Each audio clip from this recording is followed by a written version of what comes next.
Mako sedang ujian. Tapi, Pak Guru menoleh. Kenapa Mako mendesah? 消しゴム落としちゃったんですよ。 Pak Guru dengan senang hati mengambilnya di lantai. Melihat rencananya berhasil, Mako memberi isyarat kepada Doni. Doni langsung merobek bajunya dan meraung dalam keheningan. Ia naik ke meja untuk memamerkan ototnya yang kekar. Apa ini pentas binaraga? Tentu tidak, Ferguso. Di atas otot yang kekar itu ada contekan. Siswa bergegas mencatat jawaban. Takut ketahuan Pak Guru. Terus, Pak Guru kenapa lama sekali? Ia sedang mencari penghapus di lantai. Perhatikan, si jago nyontek. Mako adalah kembang sekolah. Ia melepas kacamatanya. Apa contekannya di kacamata? No, ia mencopot sebelah antingnya.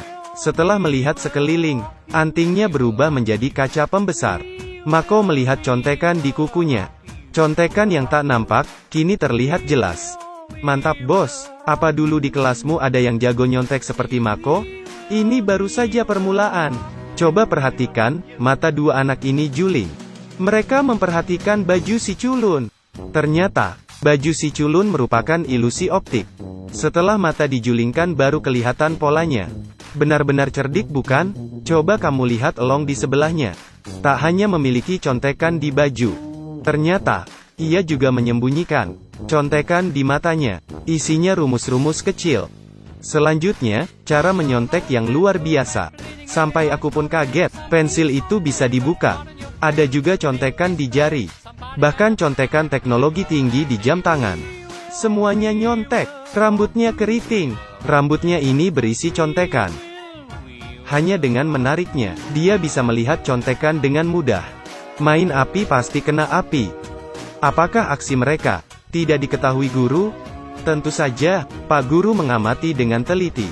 Tapi, tidak menemukan apapun. Apa matanya rabun? Sebenarnya, setiap gerak-gerik mereka diawasi oleh 8 kepala sekolah melalui teleskop. Dengan marah, kepala guru masuk ke kelas.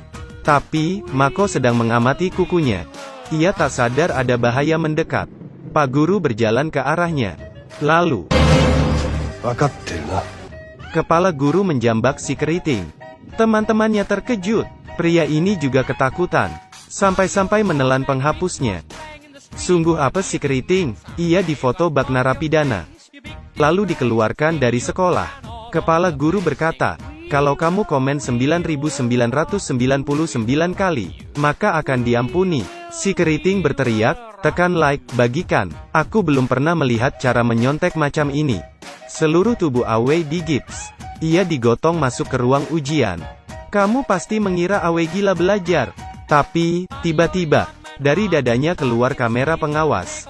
Yang bisa memindai kertas ujian. Di baliknya, ada kutu buku yang menerima foto. Dan menjawab dari jauh. Murid di ruang ujian langsung memakai earphone. Kutu buku membacakan jawaban. Perilaku siswa aneh, semuanya menutup telinga kiri. Pengawas sepertinya tidak tahu. Tiba-tiba, pengawas melihatnya. Tapi, ia ragu dan berjalan pergi. Penglihatannya buruk sekali, ya?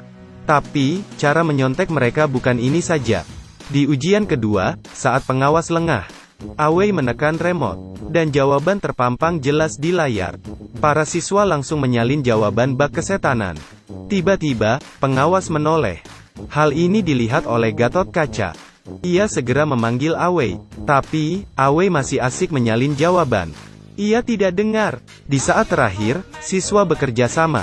Hais. Untung saja, di ujian ketiga, Mako melempar pesawat kertas saat pengawas lengah.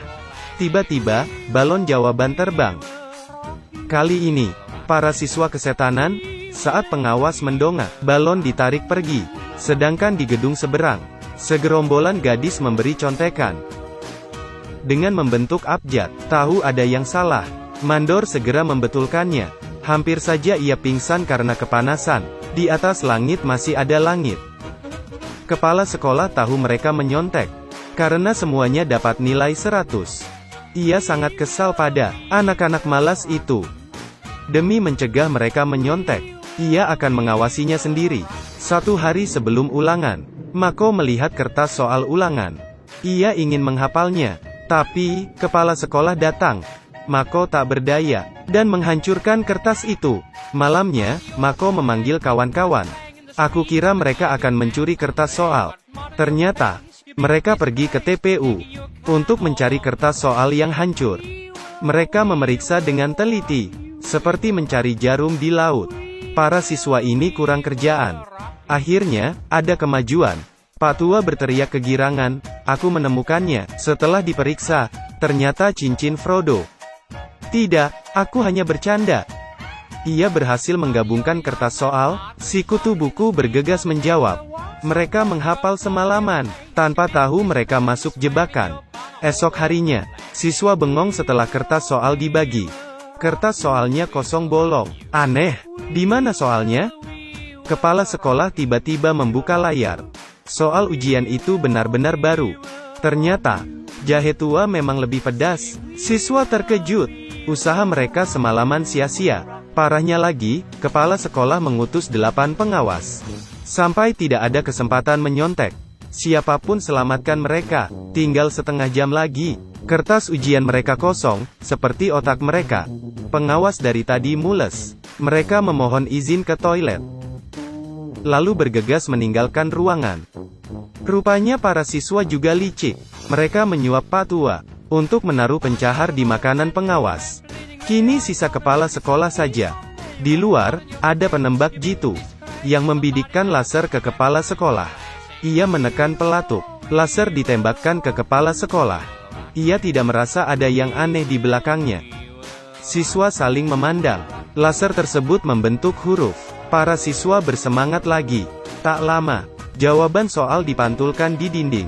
Mereka segera menyalin tanpa henti. Kepala sekolah kebingungan. Kenapa tiba-tiba mereka bisa menjawab? Mustahil mereka menyontek. Hampir semua siswa selesai menjawab. Kepala sekolah tak tahan lagi dan memeriksa alat tulis mereka.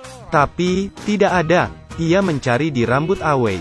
Juga tidak ada. Kepala sekolah yang sangat marah memeriksa kolong meja dan alas sepatu. Tidak ada tanda-tanda contekan. Saat kepala sekolah mendongakkan kepala, ia seperti tahu sesuatu. Saat ia menoleh, di dinding tidak ada apa-apa. Akhirnya waktu ujian habis. Kepala sekolah yang kesal hanya bisa meminta siswa tinggal di kelas, lalu memeriksa pakaian dan tas mereka. Hasilnya nihil. Hampir saja ia menangis karena kesal. Ia main game untuk menghibur diri. Tapi, ia menyenggol botol kimia. Hasilnya bisa ditebak. Ia gosong. Sambil mengomel, ia pergi meninggalkan sekolah. Semua siswa berpikir mereka mendapat nilai 100. Tapi, ujian kali ini dianggap hangus. Karena semua jawaban soal nomor 5 salah. Akhirnya, semua siswa tinggal kelas. Film ini adalah hiburan semata. Jangan ditiru. Jangan menyontek kalau tidak mau. Tinggal kelas seperti mereka.